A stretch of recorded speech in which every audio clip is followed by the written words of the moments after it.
In the back of the book segment tonight, reality check, crunch time for the truth. Check one. We are hoping that Governor Palin will consent to an interview with the Factor, because if she does, we can get away from the gotcha game. You've said, quote, John McCain will reform the way Wall Street does business. Other than supporting stricter regulations of Fannie Mae and Freddie Mac 2 years ago, can you give us any more examples of his leading the charge for more oversight? I think that the example that you just cited with his warnings 2 years ago about Fannie and Freddie, that's paramount. That's more than a heck of a lot of other senators and representatives did for us. I'm just going to ask you one more time, not to belabor the point, specific examples in his 26 years of pushing for more regulation. I'll try to find you some and I'll bring them to you. Now, would Al Gore have known what regulations Bill Clinton had passed in Arkansas? Could Dick Cheney have stated what Governor Bush regulated in Texas? Come on.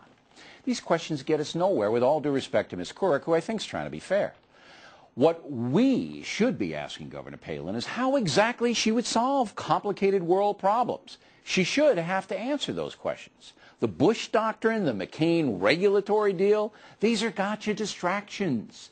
Now, the McCain campaign would be wise to set up an interview with the Factor and allow the folks to see Sarah Palin define herself. Check two. The absolute nonsense regarding Governor Palin continues. Speaking in Florida, Congressman Alcee Hastings said, quote, anybody toting guns and stripping moose don't care too much about what they do with Jews and blacks, unquote.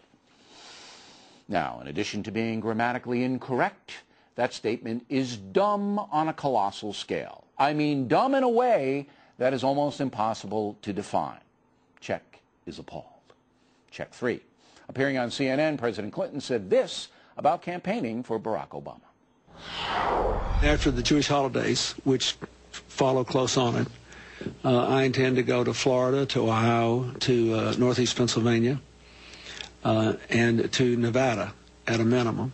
If we're trying to win in Florida, it may be that, they think that because of who I am and where my political base has traditionally been, they may want me to go sort of hustle up what Lawton Childs used to call the cracker vote there.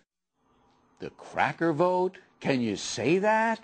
And who knew Bill Clinton is Jewish? Who knew? Check four, more Jewish campaign references. Apparently, comedian Sarah Silverman is helping Obama with the Jewish American vote. Well, maybe helping isn't the right word.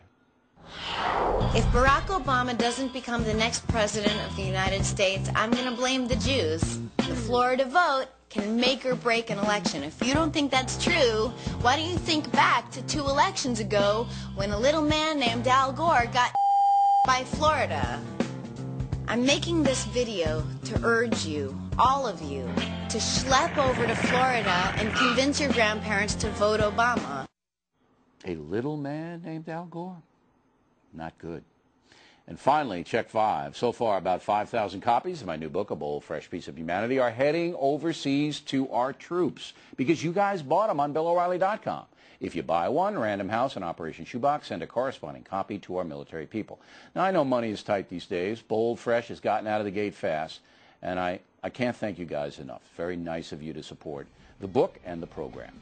And that is Reality Check. Pinheads and Patriots.